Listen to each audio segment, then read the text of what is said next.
शेवटी संमेलन संपतं आणि त्या मातीमध्ये काय उरतं तर त्या संमेलनाची जी स्पंदन आहेत त्यातून प्रतिभेचे अनेक नवे कवडसे तयार होतात. 33 वर्षापूर्वी या मातीमध्ये संमेलन झालं आणि पुढच्या पिढीचे कितीतरी लेखक घडले.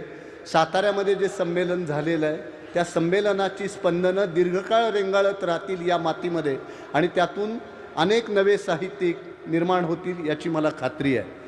हे 99वं संमेलन होतं. साहित्य महामंडळ पुण्याकडे आल्यानंतरचं पहिलं संमेलन होतं.